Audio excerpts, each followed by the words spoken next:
A few weeks ago, I read a news story that claimed the poorest 50% of the Indians pay 64% of the country's GST.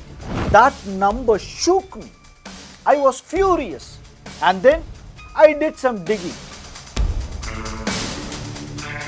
The richest don't consume more toothpaste, they consume more equity.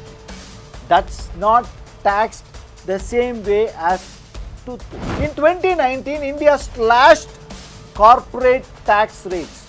Meanwhile, GST collections surged. Why does a billionaire's yacht gets taxed at the same rate as a plumber's fan? Why does a middle class citizen needs a chartered accountant to get a refund, while the wealthy hires experts to avoid tax altogether? Taxation is supposed to build a fair society, but in India, it is building walls between the haves and the have-nots. A few weeks ago, I read a news story that claimed the poorest 50% of the Indians pay 64% of the country's GST. That number shook me. I was furious, and then I did some digging. Turns out that's not true. But what I discovered next is even more disturbing. Even if that 64% number is wrong, India's tax system is still heavily, brutally unfair to the poor. The report that went viral was from Oxfam. It claimed that the poorest half of India paid nearly 2/3 of the entire GST collected. The richest 10%, they just paid 3 to 4%.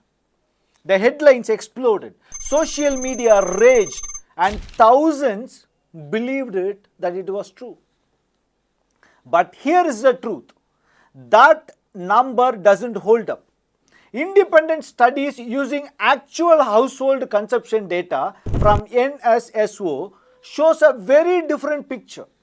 The poorest 50% contribute around 9 to 31% of the household GST. The wealthiest 20%, they contribute 37 to 41%. In rupee terms, the rich do pay more. So, 64% from the poor? Not true. But here is the twist. Let's forget the viral number for a second. Let's look at the system, because even if the amount collected from the poor is lower, the percentage of their income paid as tax is shockingly high. A poor person's tax nightmare: soap, 18% GST, toothpaste, 12%, bicycle, 12%, mobile recharge, 18%, movie ticket, 18%. Now, I imagine a daily worker's wage earning 300 rupees a day, buying soap, rice, and a prepaid SIM card. They are paying tax on almost everything, while technically being too poor to pay income tax. Indirect taxes like GST don't care if you are rich or poor. They tax the item, not the person. That makes them regressive. And guess what fuels inflation the most? Petrol and diesel are taxed at rates exceeding 50% when you combine central and state taxes. This hits everyone: commuters, truckers, farmers, but hurts the poor the most, as rising fuel prices ripple through the price of everything. The tax on top of tax, there's a health and education cess on income tax, a road and infrastructure cess on fuel, Swachh Bharat cess, Krishi Kalyan cess. The list keeps growing. But how many of us know where that money goes? Who audits it? what impact it had. These taxes are opaque and non-refundable. Taxed even before you get paid. Even if you are under the exemption limit, you still pay TDS, tax deducted at source. Bank interest, small contract jobs, rental income, all taxed first, refunded later if you file a return. And what if you don't have digital access, financial literacy or time? You just lost money you can't afford to lose. While the poor are taxed on spending, the rich benefits from loopholes. There is no wealth tax. There is no inheritance tax. The corporate taxes are lower. The investment income is often taxed at lower rates than salaries. The richest don't consume more toothpaste. They consume more equity. That's not taxed the same way as toothpaste. In 2019, India slashed corporate tax rates. Meanwhile, GST collections surged. The rich got a tax cut. The poor got taxed at the shop. Let's not argue who pays more in rupees. Let's ask who sacrifices more. When a daily wage earner pays 18% GST on soap, that could mean no milk for their child tomorrow. When a salaried middle class family pays road cess on diesel, that means cutting down on medical bills this month.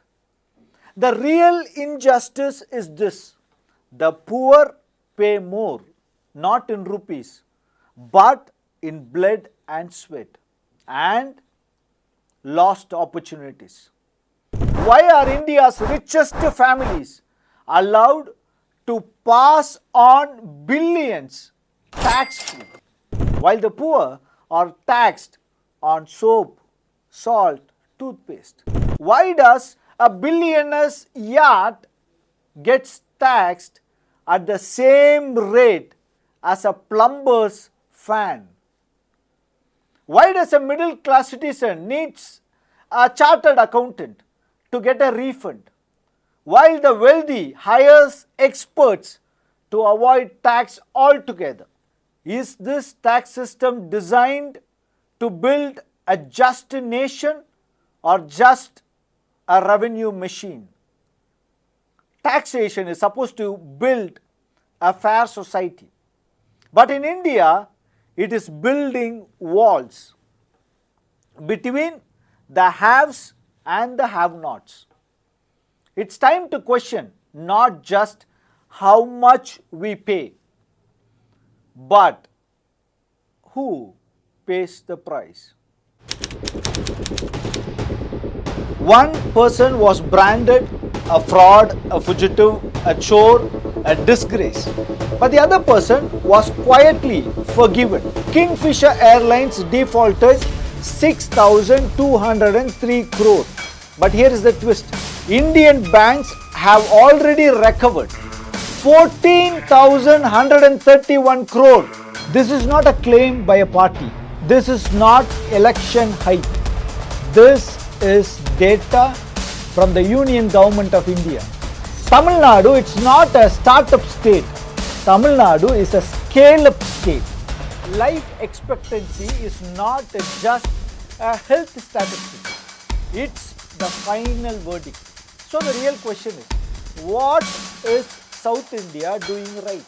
Because this isn't about genetics. It is about policy, culture and lived reality. Tamil is the mother of South Indian languages, period.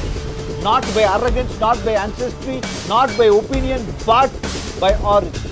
Tamil wasn't born out of thin air in 300 BCE.